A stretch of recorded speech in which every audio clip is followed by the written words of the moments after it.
Hey guys, I hope everyone is doing great.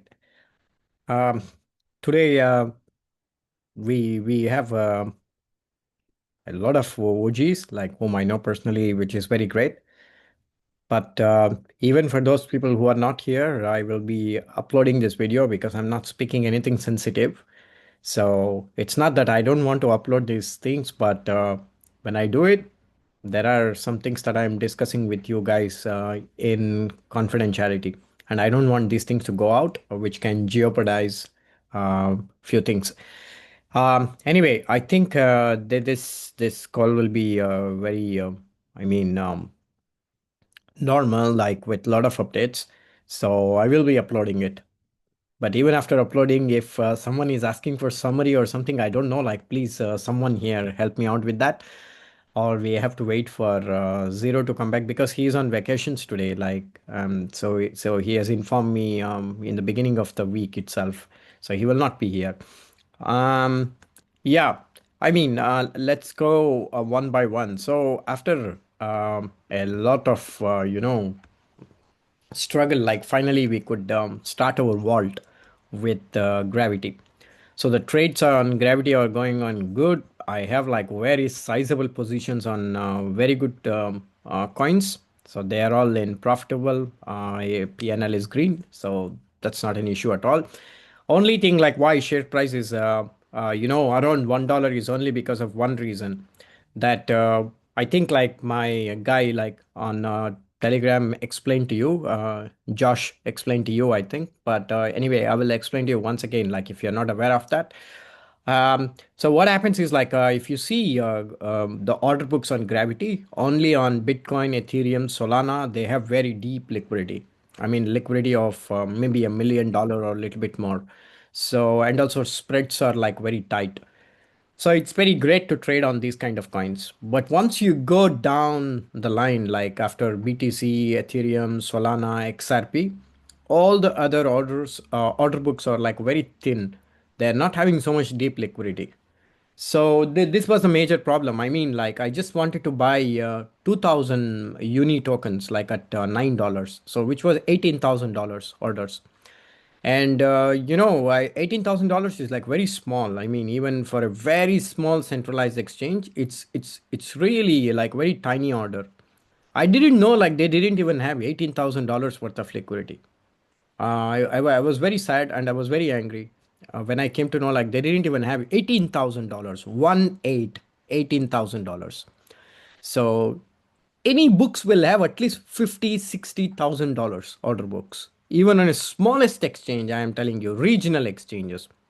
But when I punched the order for like just $18,000, like there was no liquidity on Uniswap.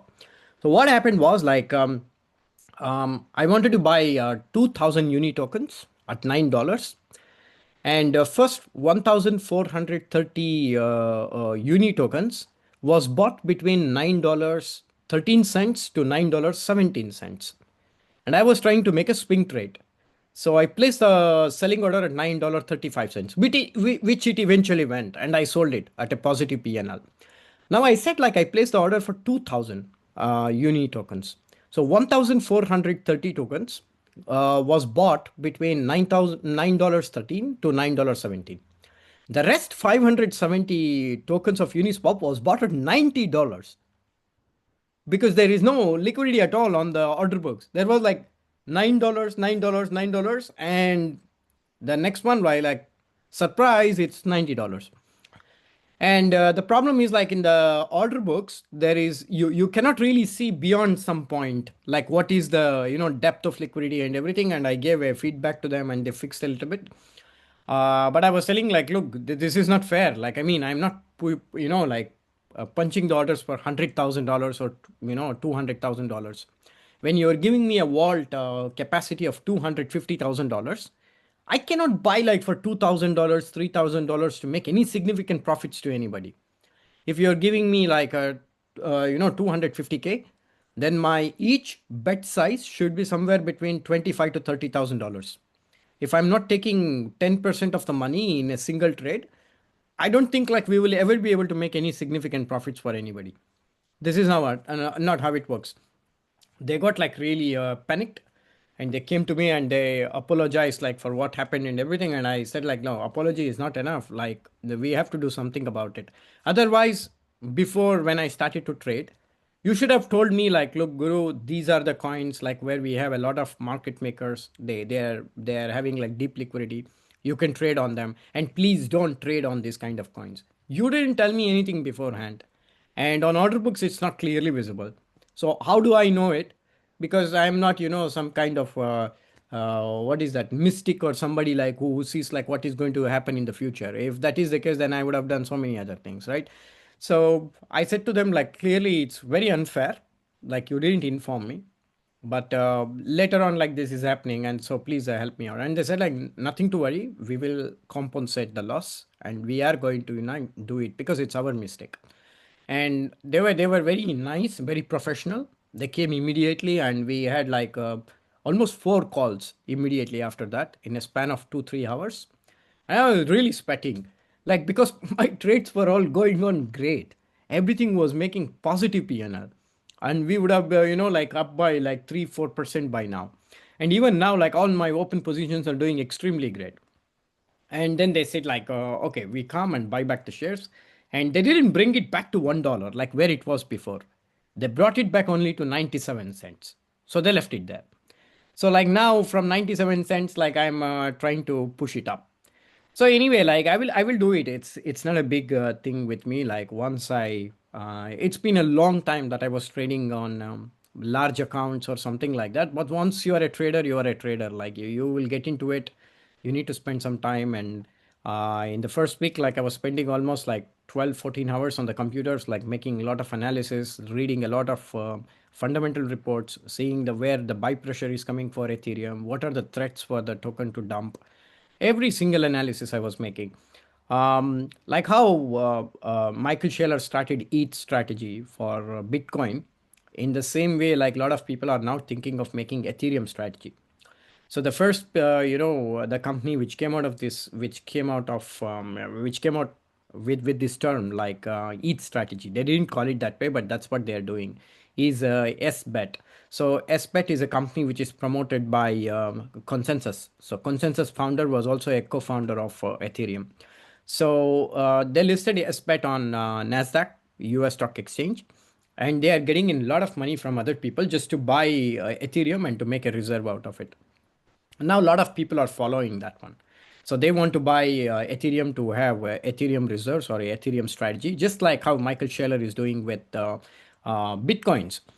If you ask me, my perspective on this business model is like highly risky, because what these people are doing is they're issuing their shares to get the money, and the money is going into Ethereum. So they have to keep doing it. So how they do that is, if you have investment banking knowledge, you should be knowing about private placements. So this is what they are doing. They are making private placements, which is to create new shares, saying like, okay, this share is valued this much, and you will have a strike price. In the future, the share price will be this much, and you can get back all your equity. Yeah, and because of all this money which has been invested in crypto, that keeps going up, and so we will have large amount of treasury. So that will back the shares, and if we want to support the price of the shares later on, we can sell it. But who is selling it? Like Michael Scheller is not selling it. He's just running some kind of like grand big Ponzi scheme. This is what he's doing. So we don't know. Like this Ponzi is going to end very badly. I hope like we will all make enough money before that, or like there will be so much appetite that someone will be able to buy the bags of Michael Scheller one day, like when things are going out of control. Because until the strategy, like which is MSTR, the shares of MicroStrategy, it's doing good, everything is fine. But if the share starts to drop for some reason, he's finished, and Bitcoin will dump very, very badly, very badly. That's the biggest threat for Bitcoin right now. Biggest threat for Bitcoin is not about sellers. It's not about dumpers. It's not about like even those Wojis. Because just today in the morning, like Galaxy completed one of the biggest ever OTC deals for BTC. It was a buyer who bought in 2011. So he invested $50,000, bought a hell a lot of Bitcoins. And today he sold all those Bitcoins for $9 billion. One single man, $9 billion. So he made huge amount of money, huge amount of money. So even this is not a big deal. You see, like someone is there to consume $9 billion worth of Bitcoin. So those kind of threats are going away. But Michael Scheller is really having more than half a million Bitcoins, and that is going to make a huge effect on the markets. Anyway, that's one perspective about what he's having and what's going to happen. So this new trend is now coming to Ethereum, and I already suspect someone is already thinking of making this on Solana. So there will be something going on like this, and there is a huge ETF money which is coming into Ethereum ecosystem. People are trying to put in huge amount of money, and that's the reason like why Ethereum is going up, because there is huge inflow of money which is coming from the ETFs. So ETF money is also coming on injective. ETF money is also coming on like several other things. So my perspective is like on short run, it's going to be very good. But if you ask me how all these things are going to end, I have no idea, and I don't think like it's going to be so positive.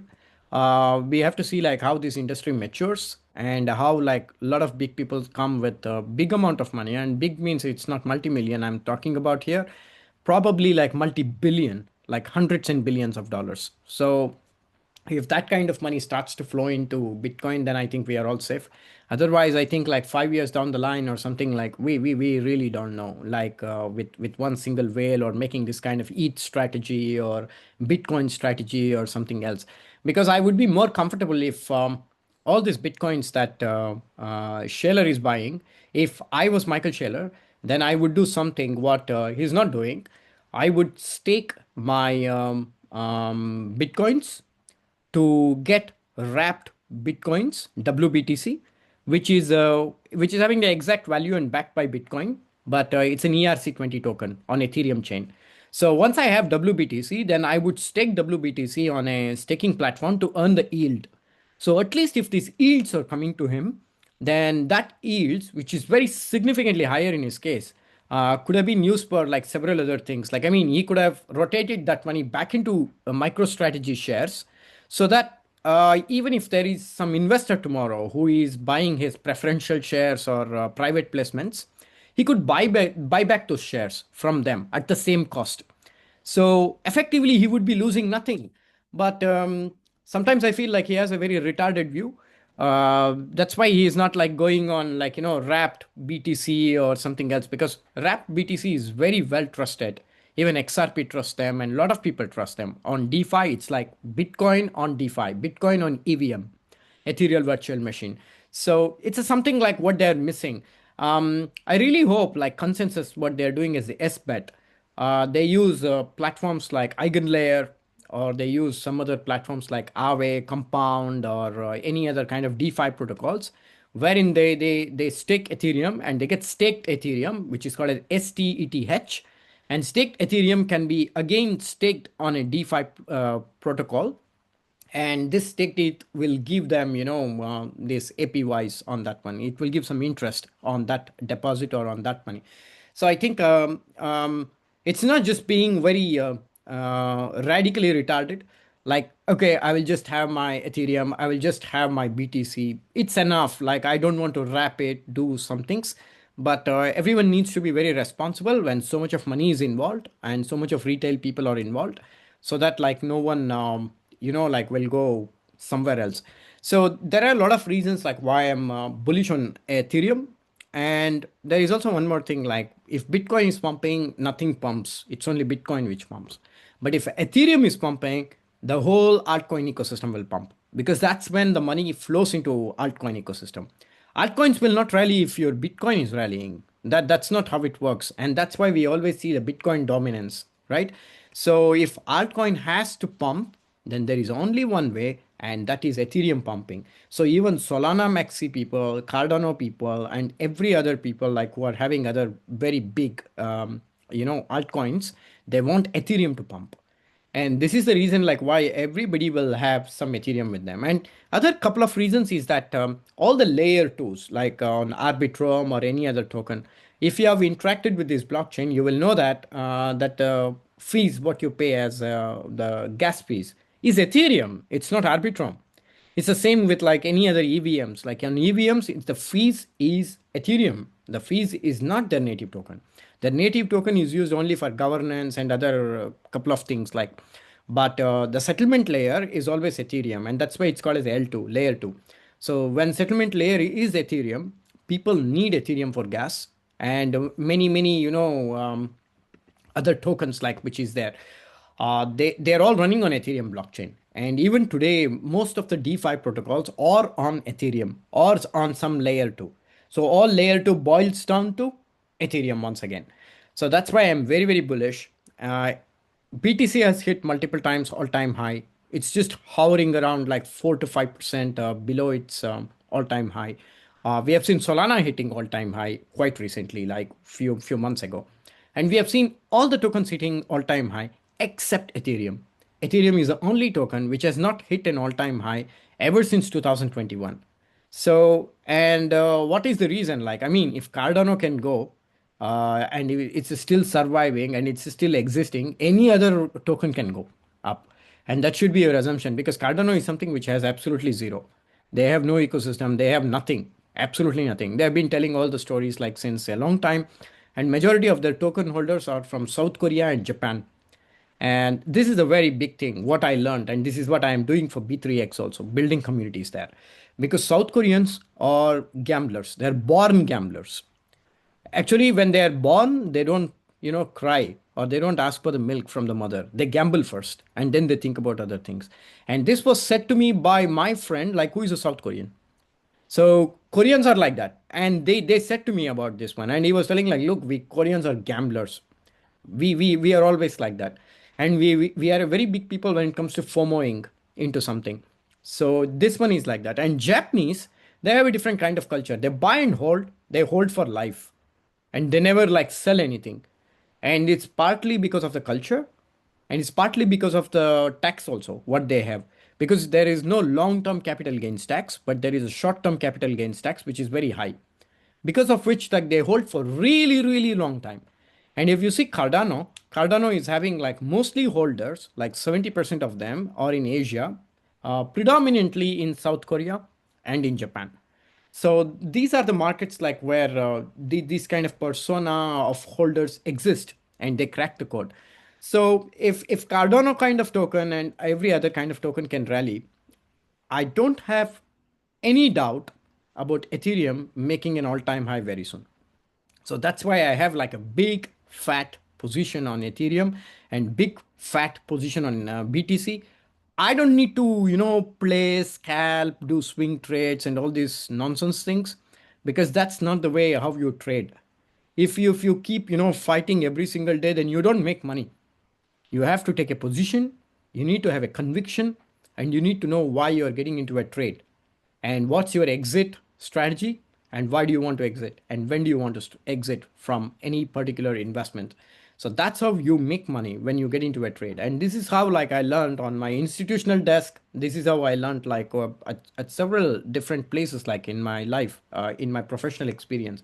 That's how you need to do it. And we have got like all the very, very good positions at a very good price. Like my average is around 3,400 for Ethereum, significantly higher from my buying price. Bitcoin is also like significantly higher from my buying price. I have nothing to worry about. So that's why like I'm just hold this one. And by end of the cycle, like we will be making hell a lot of money, hell a lot of money from these positions. And all the other positions what I have is like it's such a kind of positions that some of the positions I have insider news. I'm speaking directly to the founders. I vibed very well with them, and like we were drinking, vibing like in some of the conferences, like so we were very close. We discuss a lot like what's coming next and everything. So I have a lot of alpha, and I'm in some kind of groups like where I get this information. So Gravity Fund is doing will do amazingly well, and I'm going to melt the faces of those people like who didn't expect this to happen. So this is going to be very huge. Once all we get settled with the PNL and everything, we will have significant amount of money to do buybacks, burns, and everything. So if you keep doing like on a monthly basis, like someone will come and they dump and they go, and you buy back like $1,000 or something. But imagine like once if you're able to make 50, $60,000, like a huge one, that is going to give a big, massive green candle, beautiful green candle. And once you get that, you are all set to go to the next level. So this is going on very good on Gravity, and I like Gravity as a platform. I like Gravity team. They took the responsibility in a very professional way, and they were very sorry like for what happened, because this is not what I was expecting, and this is not what anybody expected. Like this kind of share prices going down like to 69 cents. My heart was pumping very hard because it was not my mistake, and when I cannot see the order books beyond certain level, um, I didn't know honestly, like 18,000, 15,000. Like this is very ordinary bet size, like when you are having a vault of like 250K. Anyway, past is past, so we will look forward to it. Everything is fine now. Another third party provider, like we keep asking them, they are saying like, okay, 1 week more, 2 week more. We have a lot of patience. I mean, like we want business, right? We want money. We want our community to earn there on those platforms, and also at the same time, like they have their community. They will put in some money. They will earn some money. We all earn some money from that, and we get some profit sharing also, which will be an extra money for us for making several other operational costs and several other things. So we are very much, like cooperating them on every single thing what they're asking for. But they have like very high standards, and I'm also seeing like other strategies they are doing very bad. I'm sure like those users will be opening the bottle of a champagne when they see our strategies and performing much better than like anything else like what is there on that platform. So let's hope that like we will be able to make it. I think like 1 or 2 weeks is more needed. Our sharp ratio is slowly increasing, and once it comes to like certain level, like then they will be allowing us to launch our platforms. So it's always about distribution. So we need to have like many big distribution networks. So that's why like I'm very patient. Otherwise, I would have just said to you like, guys, like I don't want to work with you. Like it's really too much. But wherever there is money, we need to go after that. Wherever there is opportunity, we need to go for it. We cannot have this kind of feeling like, no, you are not agreeing to me, like I will go away from you. Like no, that's not the way how it works. So let's wait with patience and let's see. Anyway, gravity is there if nothing is there, so always like something is going to happen. um yeah, and I was also thinking of one more thing about BCube's business model itself. Like I've been studying why BNB token is pumping so much, and what makes BNB token pump so much. Um, like first thing is like everyone can say like, oh, it's a very big exchange, and they give you like trading discounts like using their tokens and everything. But that's okay. But why BNB token is always good, and it's not because of CZ. It's not because of Binance itself. I made a lot of research on that, and my analysis is that if you're having Binance token and staking it on Binance Vault on Binance platform itself, then you are getting those launch pool airdrops. Whichever is the new token is coming on Binance, if you're staking your tokens there, then you are getting free tokens on the launch pads, on launch pool, not on the launch pad. Launchpad also these days, like they take a little bit money, but then they give you also allocation in that. But there is something called as like launch pool, like where you really get free tokens from Binance for just having BNB. And once you calculate like how much money do you get with those allocations where you have to pay and those free tokens, it's averaging between 65 to 70%.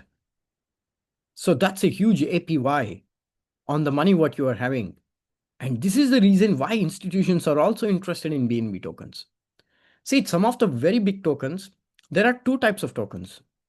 One is a trash token, which doesn't have anything, but they just have like kind of, you know, cult communities, and they do well. If you ask me, for example, Cardano, for me, Cardano is not even worth $1 million, to be honest. There is almost nothing. Okay. I know it in and out. I've made like so much research. I've spoken to so many people, and I can tell you this. And there is another blockchain by name Movement, and the token is Move. So if you know Move, Move is nothing but a fork of Aptos. And if you go to their GitHub, they even forgot to remove the Aptos name. They even kept it. And when someone were like going through their GitHub, they were like, oh my God, like you people raised like $35 million just to fork something which was already there. You didn't do anything new then. And these people fooled everybody. And this came to know like just, like after 1 week of the TGE or something, everyone came to know.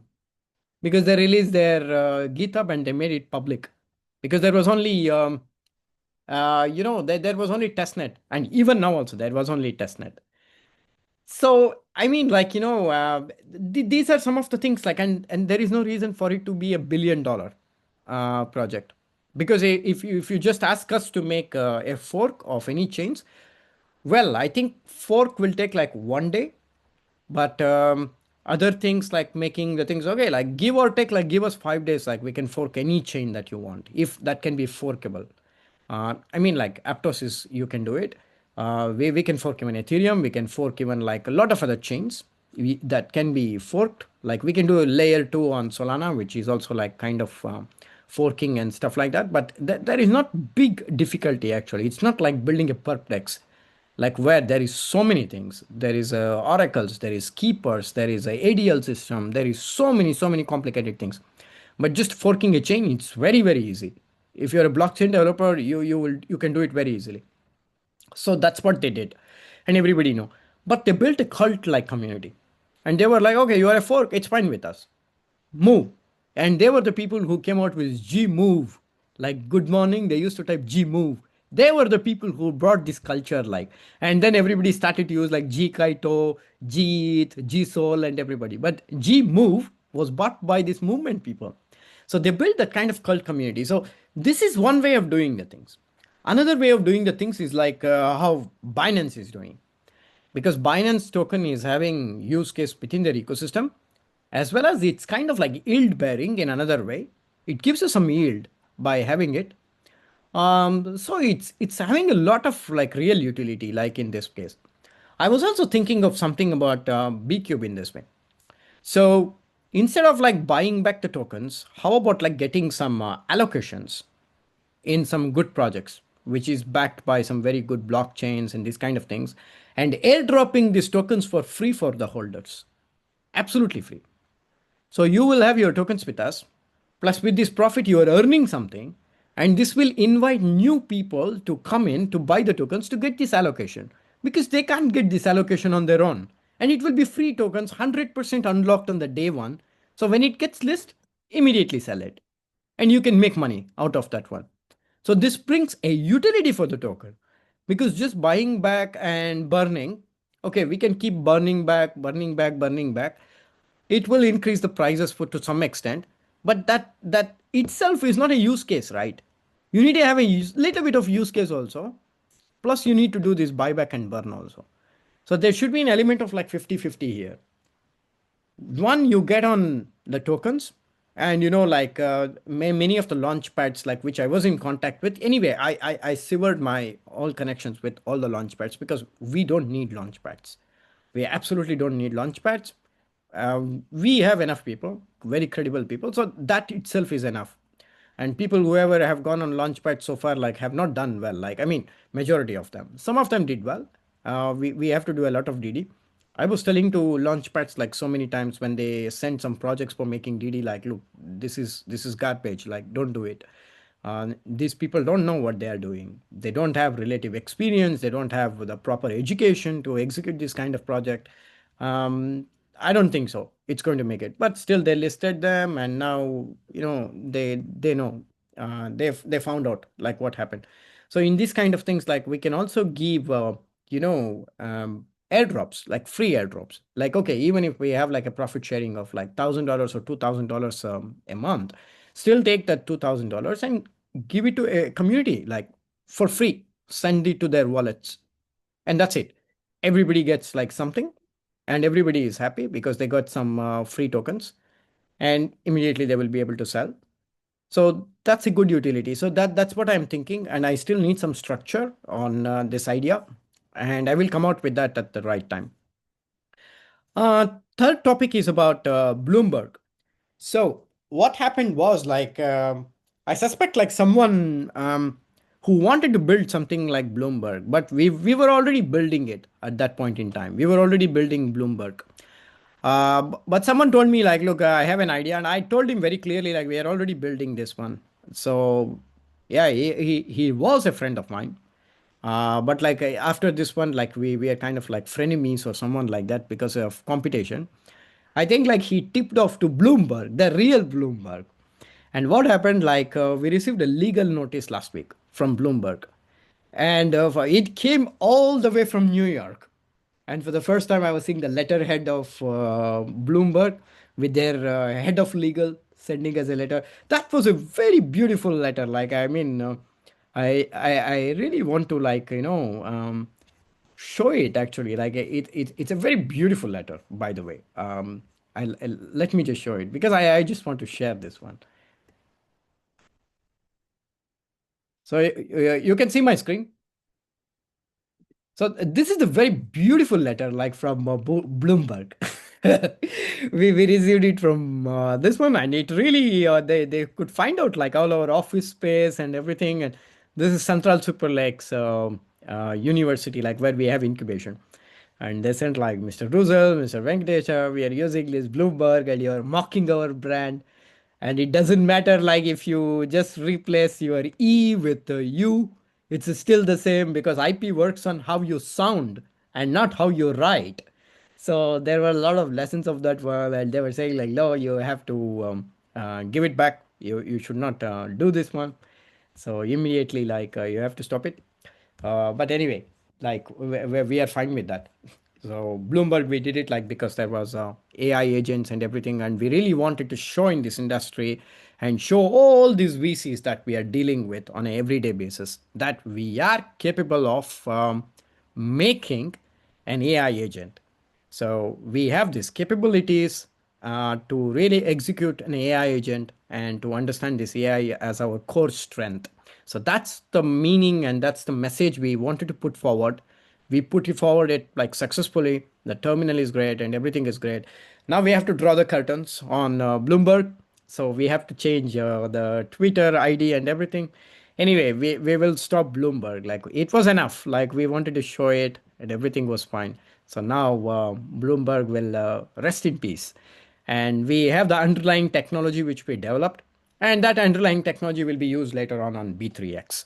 So we will be, like connecting several other kind of AI things, like where if 10 smart people are building strategies, then AI will understand like, okay, these are the 10 smart strategies that someone is building.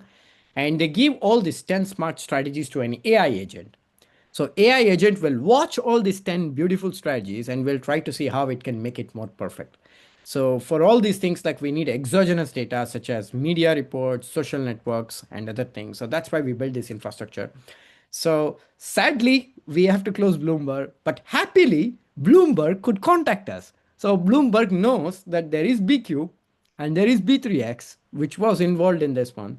And they sent a letter like all the way from New York to France. Like, so that's something like which is very great. Like somebody were watching us or someone tipped off. I think this guy tipped off, but anyway, like he's a hopeless guy. Nothing to, nothing to be surprised about because this guy was building the same kind of agent. My co-founder Erwan could build this one honestly. He was using his weekends only for this work. Other weekdays he has other works, administration work, and he has several other things to do, like whether it's a tech thing or it's coding or like whether so many other things he has. Only on the weekends he was making it as a kind of lab project for us, and he spent like 6 days, like Saturday, Sunday, Saturday, Sunday, Saturday, Sunday, 6 days to make this one. And this guy like was crying and who is accused of like tipping off to Bloomberg. He spent like token 2049 in Singapore was last year in August when I flight. And now it's almost getting 1 year. Still, there is no product. And he was telling his, his developer was vomiting blood from the mouth. I don't know from where and all the, blood was coming out. But this is what he said. And if his developer is, vomiting blood, like he has to go to the hospital. And this is not the reason that you tell for not having a product, on the market. because people want to see what product you build and what they can do with that product. And if you can't build a product like in 1 year, which my co-founder could build in 6 days, which means you don't have the technical expertise, you don't know the product, you don't know how to build it, nothing, But even the Twitter, replay guy like whom we had, that was not so perfect. That was like, irritating me the most than anybody else. Actually, I was telling like a stupid Bloomberg, like what you are saying is wrong, like correct yourself. And it was trying to argue a lot with us. So I know that one. But you know what? Like once you can really, bring the product to life, afterwards, optimization is a very different story. You can do that. It's not that big of a thing. Everyone was asking me, like, you see, like if you give me like between like 7 to 10 days, then I can make it perfect. You want me to spend time on that, or you want me to spend time on AI agents for B3X? I said, like, no, put the time on AI agent on B3X because this is going to bring us money. This was just to show to investors, like, look, we are capable of making it. We can do it. And that's the message we wanted to give to everybody. And now, when we were on the call or something like that, when we were speaking about AI agents, we were casually showing, like, look, this is what we have done. It's an AI agent. We have a terminal. We have a reply guy on this one, and we can completely fine tune to financial world. And they were like, wow, that's amazing. You have this, like everything ready made setup, and we have all those foundation layers, like how to make it. So we can do many things on B3X. So this is the reason, like, Bloomberg will not be there, and they've asked us to transfer even Bloomberg.ai domain to them. So we will be even doing it. So from now onwards, when you type Bloomberg.ai, then it will go to the Bloomberg, the real one, like which is in US. So this is about Bloomberg. Next one is like about B3X updates. So I think like we are almost there. Next week or something, we'll be signing the safe contract with this major L1, which is having $4 billion in market cap and more than $650 million in TVL. So they are backing us, and it's going to be very huge. I'm telling you, because a chain backing you, it's very big thing. Because nobody will back you if they don't have that much of confidence or conviction in you. So all the people who spoke to us, like we started to discuss that with very ground level people, like business developer. Then it went to head of business development. Then it went to like vice president. So we had a call last week with vice president, and he fell in love with the product, and he fell in love with the traction that we had on Rice Chain. Because we were working with many micro KOLs and other kind of things for the product engagement, and we could have like very good engagement. So that was very great. So I think like they will make it public first, and after they're making it public, like then things are going to be very different. But we also have two other VCs, like very popular ones also. They said to us like, okay, once they give you the safe contract, then we will immediately invest in you. And the reason like why they will not do it now is because they don't have a big team to do due diligence and everything on you. Because in VC investment, it's very important. On the first call, they try to understand you as a founder. Tell me about yourself, your experience, and what you like, what you dislike, these kind of things. And in the second call, they try to dig a little bit more deeper into the product. And third call is about technical DD. They watch all your codes. They see like if you have stolen something, or like if you have built something like which is having some kind of problems or something.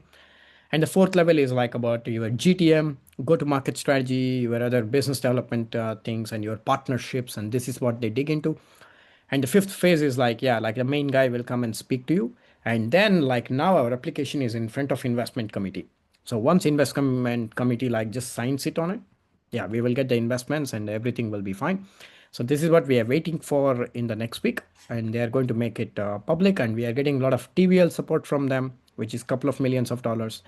And yeah, like all these big listings, like what we always dreamed of, like individually it's not possible. Like if we want to go, if you have a very good ecosystem supporting you, and that ecosystem needs to have something from you also, if they have to push you so much. So if they have invested in you, they want to exit, right? They want to make money. So they will do everything which is in their interest. And their interest is in pushing you on OKX, pushing you on Binance, or pushing you on Bybit, whatever it is. So all these things are very much possible with this kind of people. And KOLs and all, like we should not waste our own money. And now I'm understanding many things like which I didn't know in the first place. Now I'm getting the taste of all these games. Once you go through an ecosystem, once you go through their VCs or someone like reputed names, the KOLs will come after you. Actually, you don't have to go after them. They start following you, they start writing blogs on you, they start writing threads on you on Twitter. So they when they are writing it, like other KOLs will start to do the same thing, and then they will pay money and they get some allocation in the project. So they do a lot of things, and then we can go to Kaito for some mind share and getting some yaps and making the product and project like more popular. So this is the direction that we are going up, and a lot of VCs are lining up. We are just waiting for this one signature from the this layer one blockchain. Once we get that one signature is worth multi-million dollars because we are going to get money like anything. It's just going to flow. And actually, we can close the round ourselves, but they also have VCs from their own side, whom they are also going to recommend. So we'll be closing the round very soon, like once we next sign with that one. And these, like this 200K, what we gave as an allocation to community, that money is going to double within 6 months, because within 6 months we are going for seed round funding, and that will be a $35 million valuation. So the tokenomics and everything has been changed. So we are not making the tokenomics now. The tokenomics will be made by the layer one itself. So even 6 months later, if someone who is there in the pre-seed round right now, they say that like, okay, we are very happy, like we would like to exit, you can sell directly to those investors. So this is called as like OTC of your SAFT agreement or your safe agreement, whatever it is. So this is also entirely possible. So that's it. Like, and we are not going to accept any more checks from the community. Yeah, I think the last one will be Danny, because he has been with us. He has helped us a lot. I know like he gets a lot of hate from the community whenever he dumps the token. But to be honest, he has been with us for a very long time. He has really been with us. And you know what, like he's a natural chiller, and he is a natural KOL for us. And he knows the tricks of the games, like how to be in the public domain, what to say and what not to say, and how to cheer. These things he knows. Maybe it's not necessarily what he feels always, but still he has those instincts, and he knows this Web3 game very well. Anyway, like everything is forgotten, like we have to forgive and forget, and we have to look forward in life, like what is important. We all know we have to accomplish something. We need to build a very big product, and we need to build that kind of product that everybody would love to use the product. Everybody will fall in love with the product. And that's why like now we have to forget everything, and we have to become a cult like community.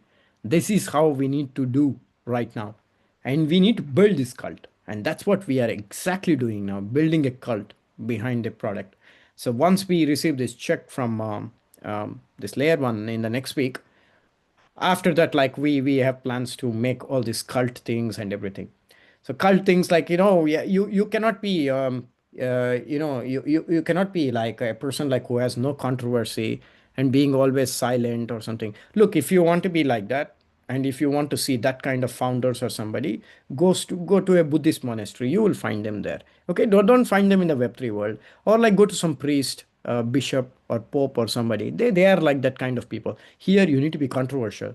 You need to call guys, you need to call out people, you need to do all these things, you need to be the most hated person, and only then you are going to get all those things like what you wish for. This is the attention economy that we need to understand in Web3, and I have understood it like in a very hard way.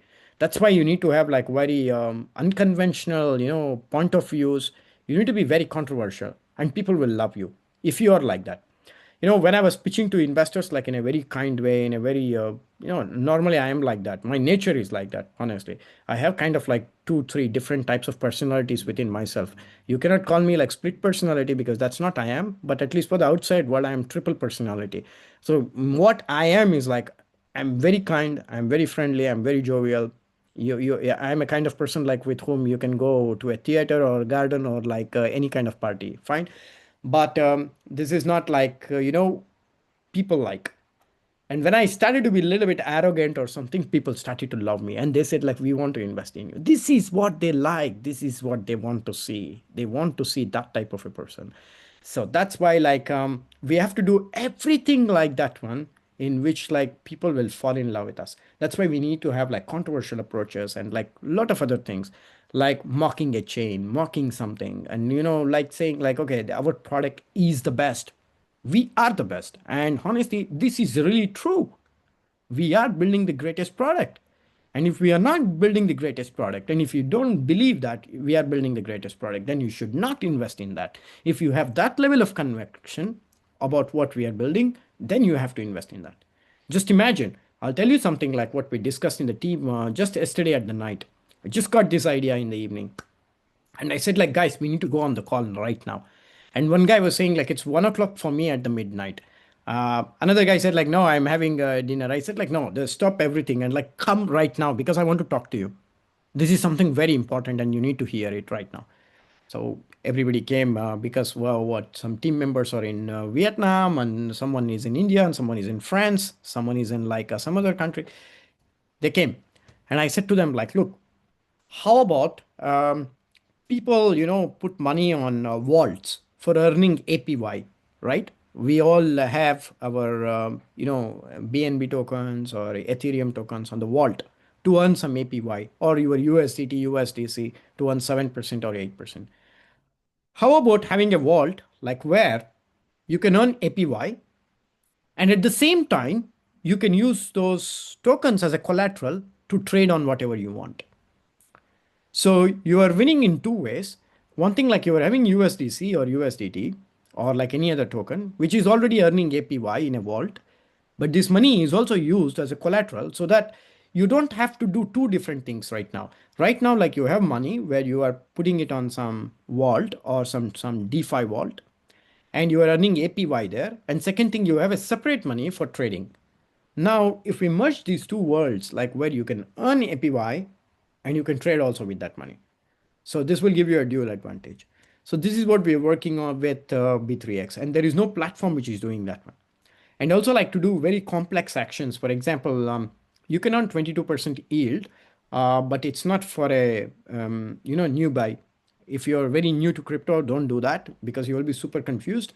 But I just did this strategy like myself. Like what you need to do is you need to get like USDT swap to USDE, which is Athena's stable coin. And then, you have to deposit that one on another DeFi protocol to get yes USDE, which is staked USDE.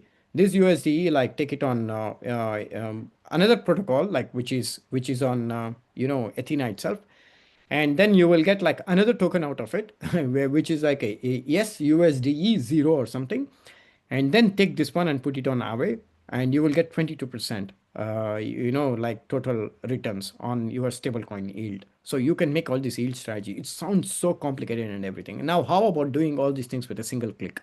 Just have USDT, you just have like all the gas and everything in your wallet, just plus, and it gives you the best yields that is possible to you.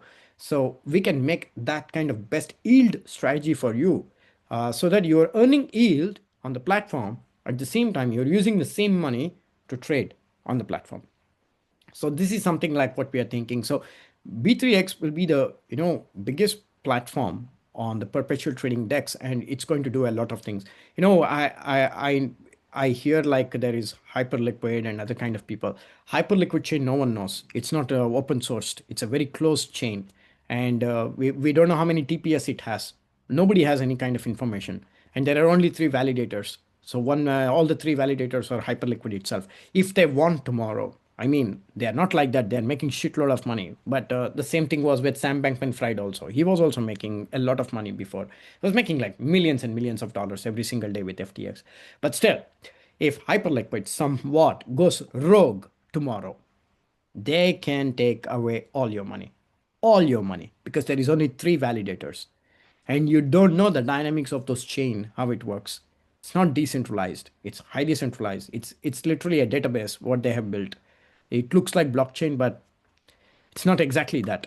So there are a lot of things, and it's not scalable, and there are like so many other problems, and you just have like USDC, like as a collateral On our platform, you can have everything. BCube will be a collateral on B3X exchange.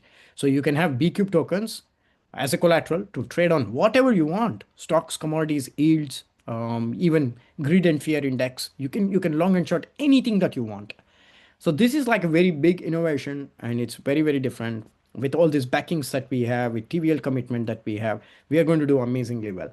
And we are going to have a point system once we launch on the mainnet. If you're trading actually for each and every trade, how much volumes you make, proportionally you will be earning our tokens as a kind of rewards. That token can be later on swapped to the real tokens, and you can earn money on the first day itself. It will all be opened on the TGE. So if you have 10,000 tokens, yes, 10,000 tokens, you can sell it on the TGE on the day one to make money out of it. So there's a lot of things that is going on with B3X, and it's going to be a monster. It's going to be a killer. So we will also like consider several other things to link that with BQ, but this is something like which is another thing. Like we will discuss it like when we get there. So guys, like yeah, I mean like that's it from my side, and let me just quickly go through the chat, which is very, very, very busy. It's much more busier than the metro of London. So let me just read one by one and try to answer some of your questions. Hmm.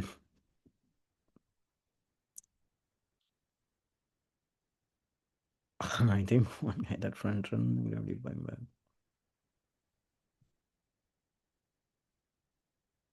Yeah, I mean, like front run.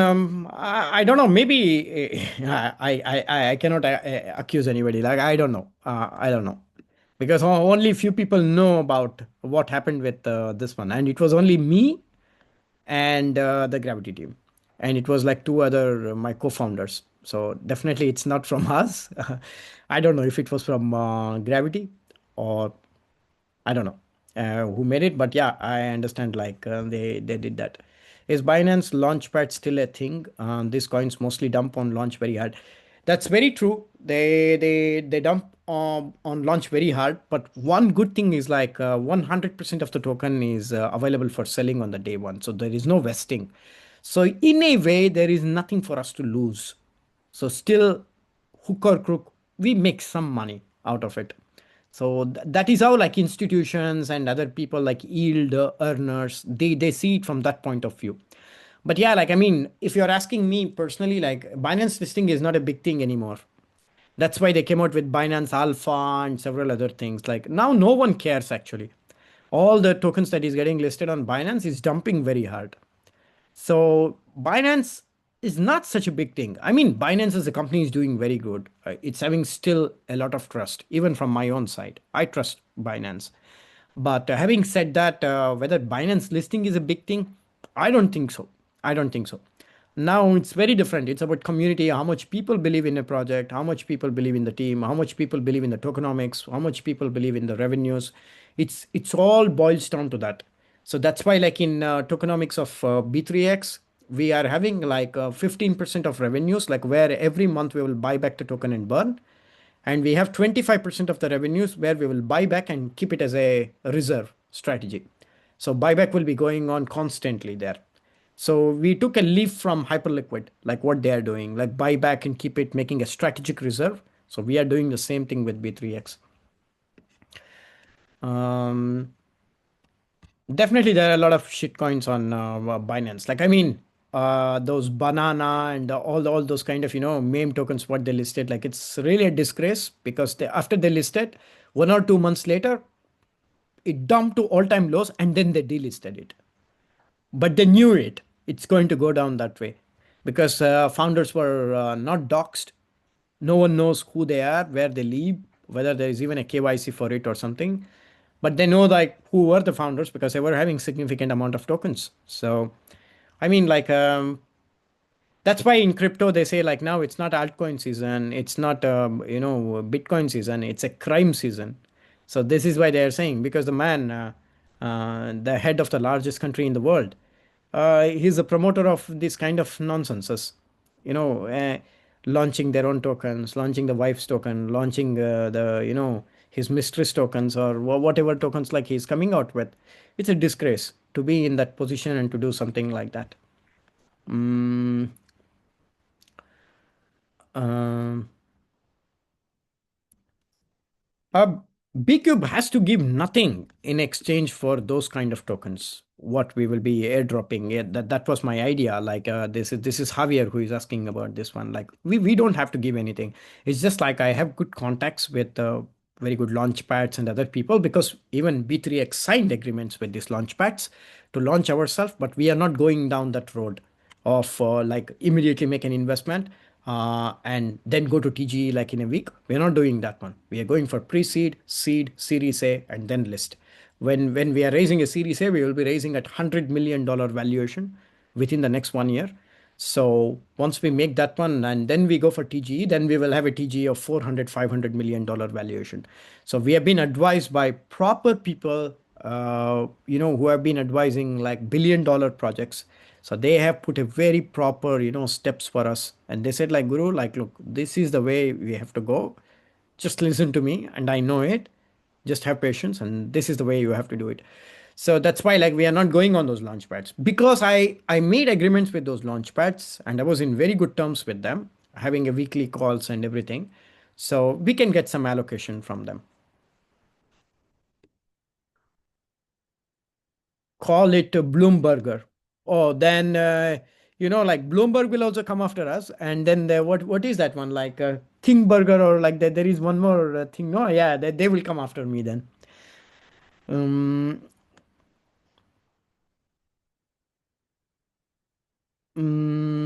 okay.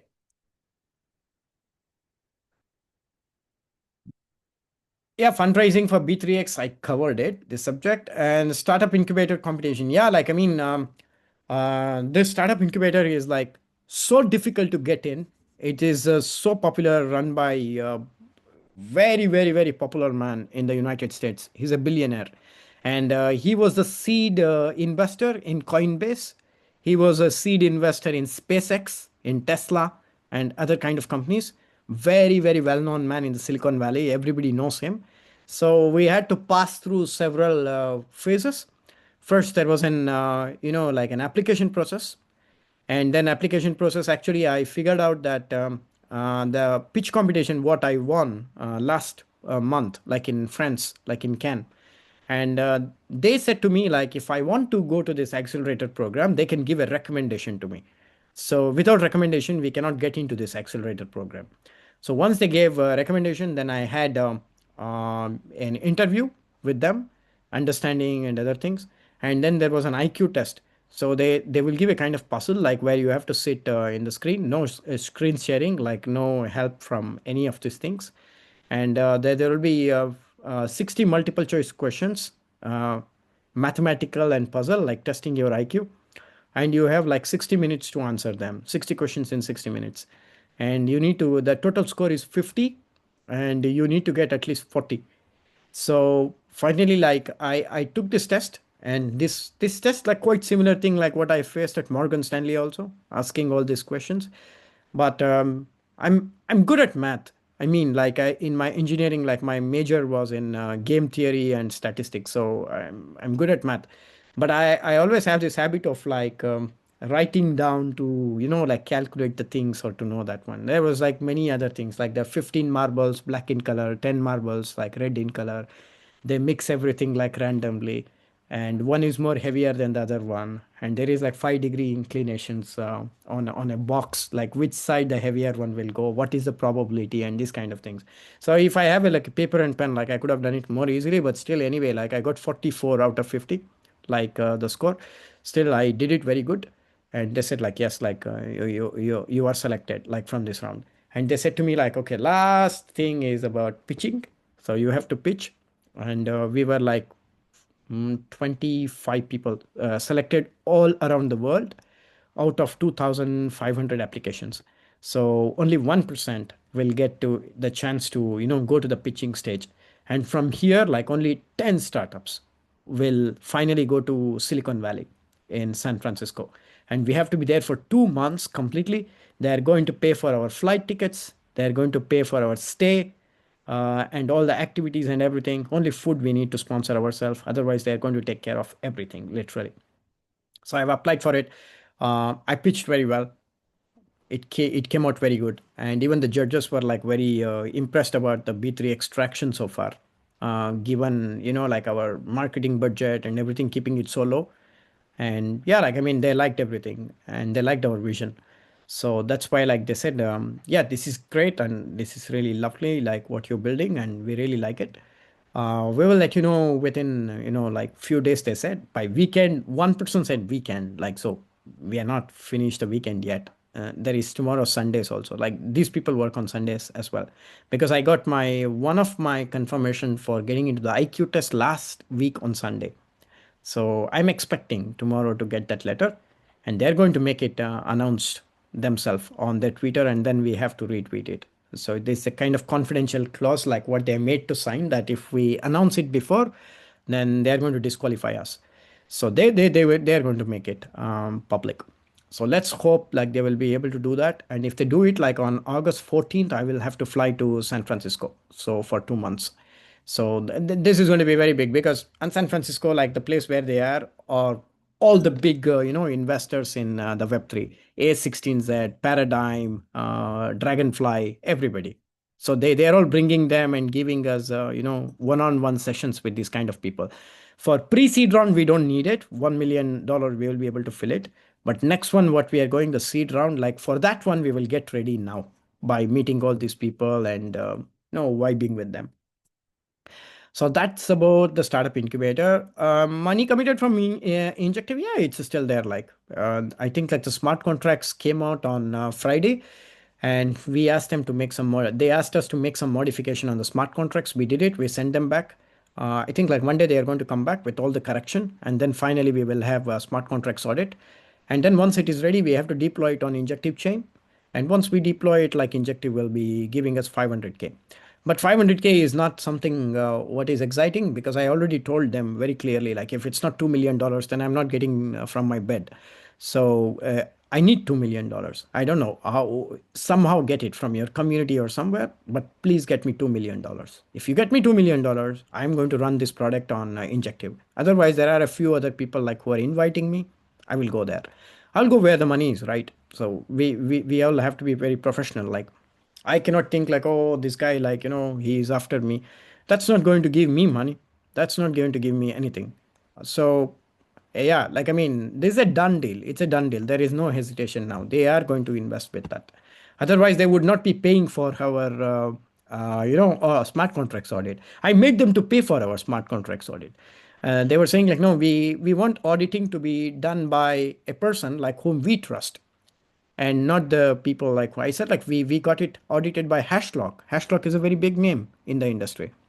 And they said like, no, no, no, we have other person. And it's like, cool, perfect. We will get it done from them, but we are not going to pay for it. You will pay for it. And they say like, yeah, sure, we will pay for you. And I was feeling like, okay, if you have given, like a little bit of your finger, we will take your hand itself now. Because if you're paid for the smart contracts audit, then it's understood that you are really interested and you are invested. And if you don't give that money, then that 25K what you paid was for nothing. And I don't think they do it. So I made the deal and it worked out. So they are going to give us the money. Other chains development for B3X.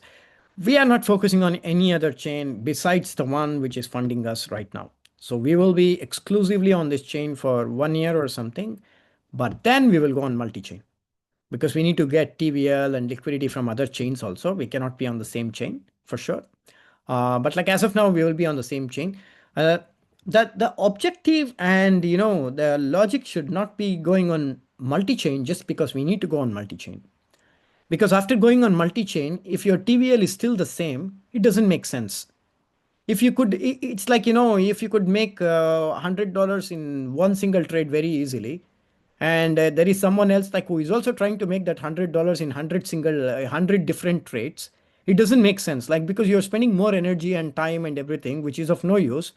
Whereas like you would have made like one single trade to get the same amount of money. So we are trying to extract as much value as possible with the chain that we are in currently, and getting like maximum value extraction. Like we have put like several conditions, like we want TVL support, we want KOL support, we want like constant marketing support from your side. and bring us KOLs. We will make them allocations. They have to pay. We will give them the tokens, and they can shill on us, write threads, everything, and then like take us to a tier one exchange. Make this kind of like mediation between us, like to get it at a very lower cost for listing, because we want to go on a tier one exchange. So these are all the conditions what we put, and they were like accepting to everything. They never said no to anything. So they were really very cooperative, and we are very blessed and lucky to have them. Um,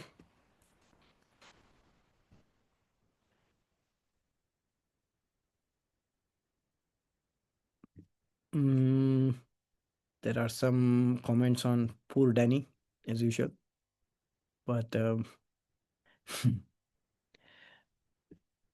mm, rebrand to B3000X. That's a very good I mean like rebranding also. Like we will see like who will come out now and say that like no, you're infringing our what is that? Intellectual property rights. So if someone comes after us, like then we will make it, because we are going to have 1000x leverage on B3X, 0 to 1000x. So take it as you wish. If you want, I mean, like you look, let me be very honest. Like 1000x leverage is not really bad, because I live in Hungary, and here there is a culture of buying lottery tickets by people. Some people buy it because they want to get rich, but many people buy it because it's a hobby. They just want to buy. It's like just a meeting spot, like where they meet their friends. Like normally I meet my friends at coffee shops, although I don't drink coffee. I meet them for a beer, or like I will just go for a walk or meet in some park or something to discuss.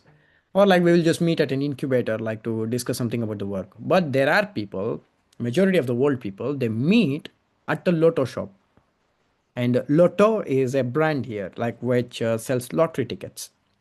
And they go there, and each lottery ticket is something like, €1, €2, €10, €5. It depends, like what type of ticket you are buying. So if people can really gamble with their €10, €20 also, sometimes like Euro Lotto or something. So why the same €20 cannot be gambled with 1000x leverage? They can.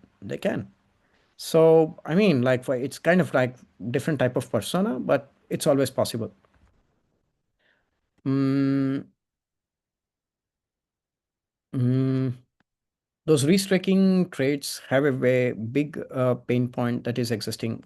Or you have to perfectly time the exit before liquidity dries up. Otherwise, the spreads take your profits. Um, Honestly, you are better off longing with conviction and letting winners run those restaking trades. It's it's not exactly restaking trades. It's not like you are trading with the restake tokens as a collateral. But if you have USDT, that USDT itself is used as a collateral. But at the same time, the USDT is also earning APY. So it's not, there is no restaking here. It's not even a staking actually. You just have to put the money in a vault, like that's it, which is what people do normally on a decentralized exchange just for trading. But at the same time, during those period of time, like when the money was there as a collateral, it was earning this APY. So it's not restaking exactly. So that's the uniqueness of this idea. But like we have like a double ADL system, like auto deleveraging system. So auto deleveraging system will work when your PNL is going negative, or when your collateral is going negative, or your collateral to your position ratio is getting in a dangerous zone. So there will be one more layer of ADL system to take care of this particular aspect. At what point you consider merging BCUBE and B3X tokens? Is this still an option you have on the table? It's not an option on the table. It's the option like which is at the end, let me say. But as of now, it's definitely not on the table. It's not going to happen. Like these two things will operate as a different companies. But if there is a way to do it in the future, then definitely that will be considered. What can we expect from beginning of August and continue month by month, including B3X and BCube? See, BCube will be offering the products just like how it's offering on Gravity right now. We are planning to bring in like one more vault on Gravity and with our third party providers. So this is what we can expect for BCube. B3X plans to go on mainnet if our auditing gets finished very quickly. By September end, it will be on mainnet. Like, I mean, real product, what you can trade. So that is what is expected by September. And by end of this year, we will have a limit order books and everything for B3X. Will BCube go back to bot trading, or will the future be funds like we are doing now on Gravity, and will everything be automatic in the future, or will all trades be hybrid of AI and human decision making? Look, I don't think like BCube should return like a bot trading platform. If it returns, then it should be purely custodial. I had like enough with this type of business model what we had. That is not sustainable. If market falls down, someone will remove their APY keys, take out the money, stop the subscriptions. Nothing will happen. But if you see over a period of time, like in 1 year, you could have still made money. You would have not lost money at least, like in 1 year period. In no year, like we lost money. If you think completely 1 year period. And if we are handling it like now I'm handling on Gravity, like my risk management is very different. So it's a quantum mental strategy. Like we get the signals from from the AI, and like then we are taking decision based on that one. So this is the best way to do it, and like we are doing it very good. But when it comes to BCube, like again, the same thing will come. We can make profit sharing, but profit sharing model is also the same thing. Like because everybody have control over their API keys, they will disconnect or they will withdraw, they will redeem. It's all going to be like the same monkey business repeating once again and again. And I don't want to do same mistakes again and again. So if we come back, then that will be purely custodial business model, like wherein people can give the money to the custody, and then we are going to manage it. So when we manage it in a professional way, and that will be profitable for us, and that will be profitable for people also. And moreover, like the running cost is like too much expensive. Like if we are keeping like this, AWS itself will cost us like 5,000 to 6,000 euros a month just to run like basic infrastructure. And if we are running like unlimited SFSS things, like it can go up to like 8 to 9,000 euros, like only for AWS I'm talking about. There are like many other infrastructure costs for running this kind of platforms like IP and other kind of things. It's too much expensive, and we need to make that much of money. And that much of money, you see, like in Gravity, for example, 200K or 250K is very easily. Like we can start one more fund in a different strategy or something. We can launch it like, okay, maximum is 500K for this fund. There will be funds coming to that as well. So easily AUM will get accumulated, and we can make more money there, and it's more simple. So we can do that one. And as I said, like, we can airdrop this kind of launchpad tokens from the profits that we make for community. So they will be earning it. The news will spread. Once we start to make money from B3X, some amount of money we will spend on BCube also for marketing any kind of new business model or any new kind of things. We are not just going to leave it alone. We are going to do many other things. For that one, we really need big amount of money. For small amount of money, nothing is going to happen. Just one tweet from one KOL is not going to work. The same tweet from 100 KOLs, yes, it's going to make a difference. But KOLs means not those shillers, because shillers have lost their weight in the market now. No one is trusting them anymore. All those likes and comments and retweets are from the bots of all those KOLs. But there are like some real KOLs like DeFi Ignas and all these people like who have really knowledge, and they write about these things. So these people can be contacted. These people will come to you like when you have some kind of things going on in the project. So everything is there, like, but definitely, like as a platform, I don't think it's a good idea to come. It's too much cost, and we need to have an assurance like, okay, this much of AUM is there, and this much we are not removing it like for 1 year. Then you manage it. Then yes, like we can make it. But I don't think like in this business model it's going to work that way. So it's not profitable to do it that way. So we need to think about it like how do we structure, and yeah, besides that, like we will be creating some more use cases also. And of course, BCube token will be a collateral 100% on B3X. Um, okay,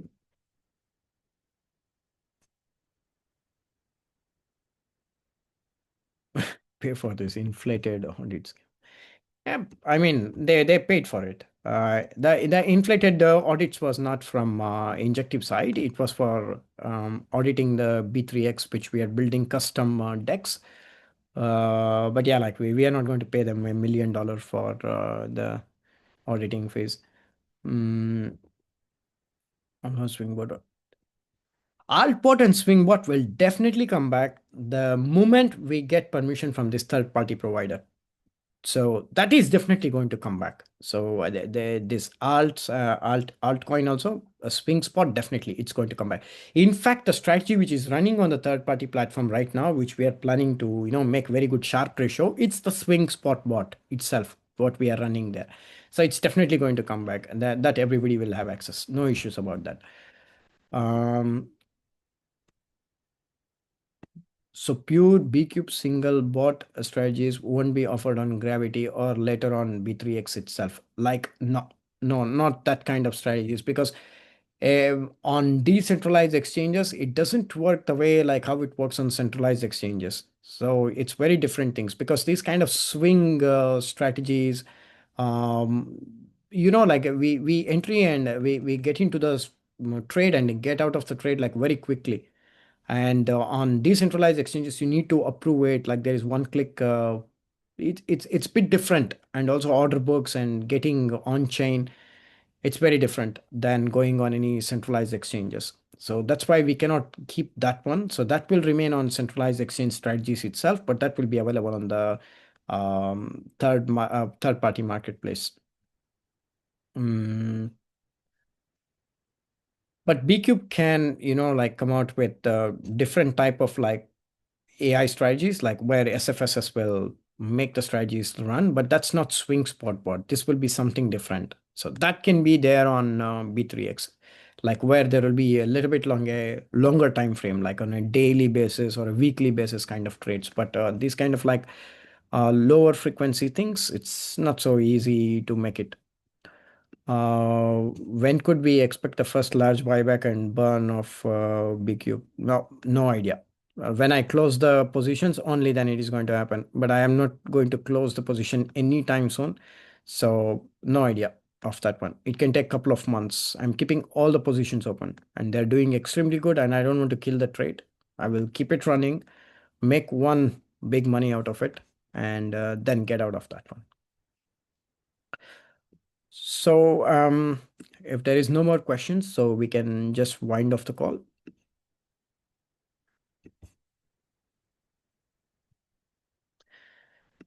Okay, guys, then it was great talking to you. Amazing. And let's keep in touch and let's make something huge. Next week's is going to be epic for all of us. And we are going to make something huge and something very great that yeah, I mean, like history will be made with B3X, and once B3X gets launched, I will put all my secret ideas into BCube, and then you will see the whole game spanning out. Now, what I need is like industry penetration, industry recognition, making a personal branding in the DeFi world. So once that happens, and once you make your foundations very strong, you can play out with anything that you want. And I've seen like n number of examples out of it. And I also have like kind of people like who keep helping me kind of mentor or something. And these people already have like multi-million dollar projects with them, and they're also giving small checks for B3X project also. So we are going to like get the things done. We are going to move forward very quickly, and we're going to do so many amazing things with these products, making everybody crazy and making our community's default DApp is our own exchange, because it's our exchange. We don't need to go anywhere else. Whatever you want, that will be here. And whatever new things you want, that will be here too. So this is going to be a huge revolution. And from there onwards, like everything is going to come. Look, like there is no end until we feel that it's an end.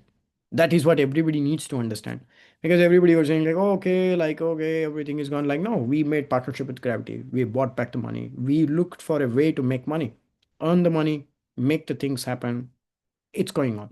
Third party thing is going on. We made like partnership with one of the largest L1s in the world. So all these things are like really, really, really happening. It's really happening here, right now, right here. And this is only going to accelerate going forward. So there is not always good times, there is not always bad times. But when bad times comes, we need to navigate it with a lot of patience, a lot of perseverance. Once that is there, like then we will be sitting on the rocket. So I think bad times are coming to an end. Let's look ahead for great times for B3X. And as I said, like I just need two things, like the final signing of the document from this big L1, and then getting into that acceleration program, what I'm talking about. These two things will send us to Mars directly. So once we are on the Mars, we will think about how to help Elon to come there. So having said that, guys, have a nice weekend. It was amazing talking to you all, and take care of yourself. And we will meet again in another 2 weeks when we will have some things to like discuss and to have more fun and more jokes. Take care, guys. Bye.